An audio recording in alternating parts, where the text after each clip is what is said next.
I was interviewed by this woman, Natalie Lung. She's amazing. She does really great articles, great videos, and she researches the subject. So how Uber and Lyft lockouts cost drivers millions of dollars. Another big, huge Uber and Lyft scam in New York. The summer of 2024 was a stressful time to be an Uber or Lyft driver in New York City. You can't even go online because there's lockouts currently. It has been 3 months. In May, Uber began preventing drivers from working, seemingly at random, for hours at a time. Lyft soon followed suit. They opened their app, and normally you would be able to click the go button and go online. Power. But when Great they lady. lock out, when you press go, nothing happens. An individual lockout can happen from anywhere from 5 minutes up to 8 hours, and there was no telling if you would get online or not. It was always a myth that drivers had unlimited flexibility. We understood that this stemmed from a 6-year-old payroll, and this really intrigued us and got us down the rabbit hole. Yeah, she's good at going down rabbit holes. She finds the juice. Natalie. I started driving for Uber to be able to work at my own schedule because I went through a lot of trauma with a divorce. I was a mess emotionally. My typical workday starts at 6 a.m. I usually am busy until 11 a.m. I'll take a break. So I go to the gym, and then from 2 p.m. till 10 p.m. I continue working. I come home, take my 8 hours sleep, and start my day again.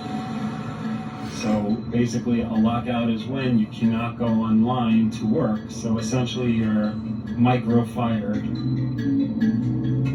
Every day I would get locked out of Uber. It was very frustrating.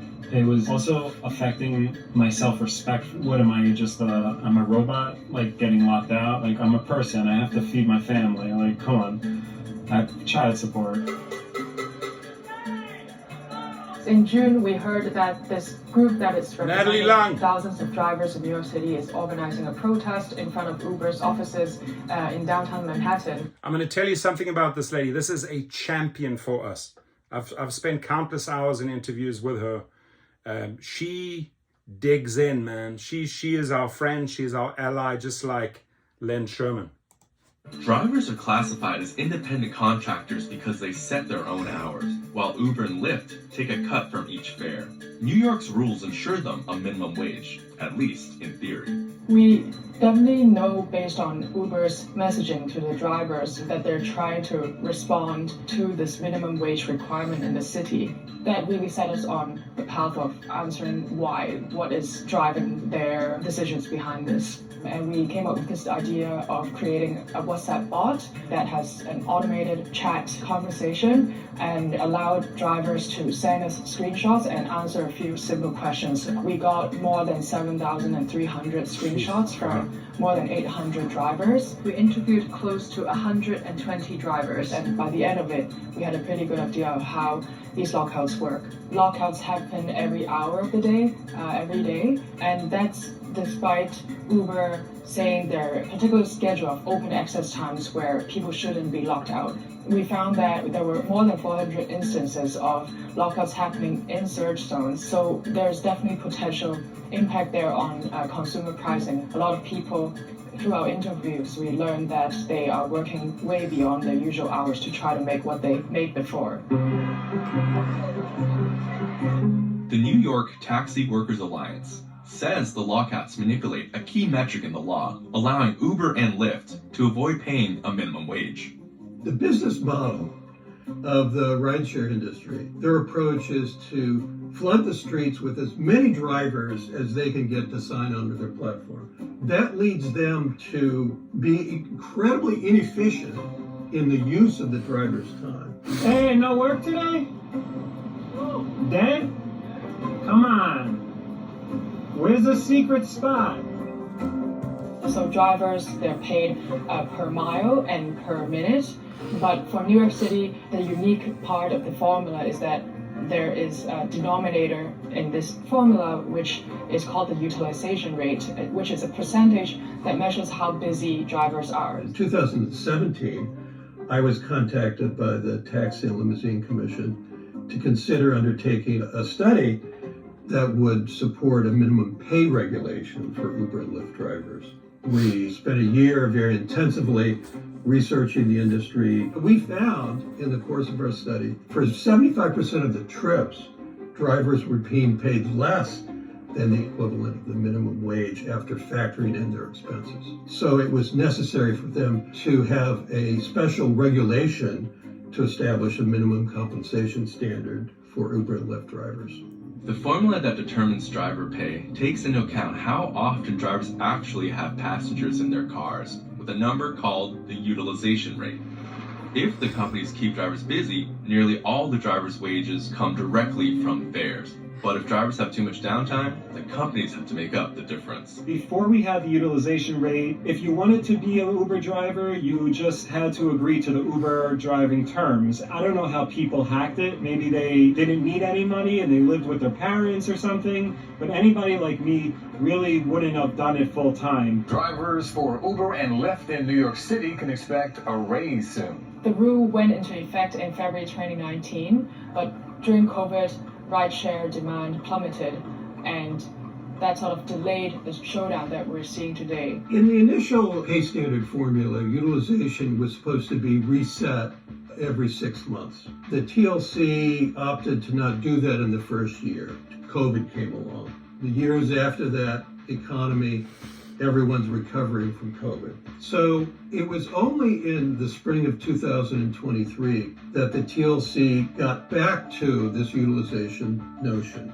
The current utilization rate is set as 58%, so we can think of it as out of 100 minutes that drivers are on the road, 58 minutes of that is spent with a passenger in their car. And 42 minutes of that is spent driving to the passenger and just waiting for a ride to be sent to them. And with recovery of rideshare volumes, the regulator is revisiting how the formula is calculated and trying to understand how it is going to work by its original design.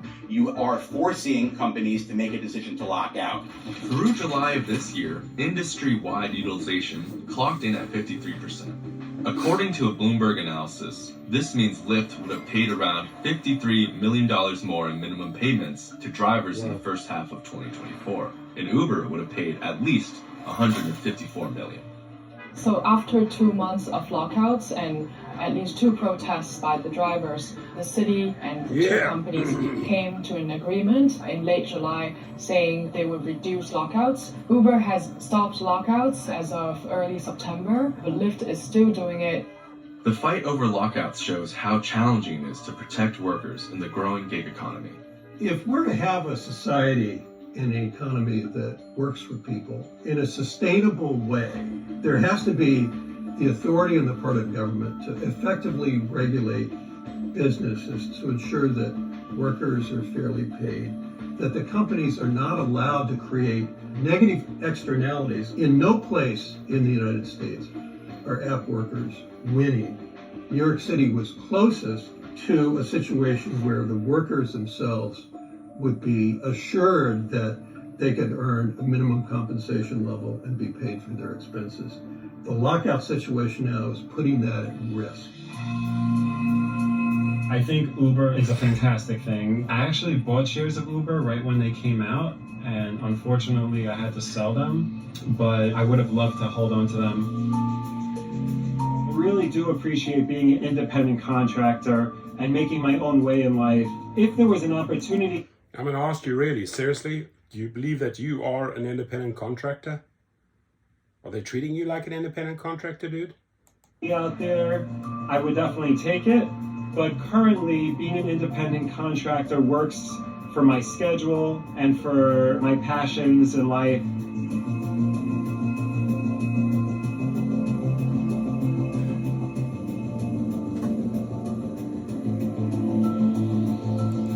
Uber and Lyft say Bloomberg's financial model is too simplistic because it doesn't take into account how higher prices they pass on to riders will scare some of them away. Both Uber and Lyft acknowledge lockouts can negatively affect drivers, but argue the practice has been necessary under the New York minimum wage law.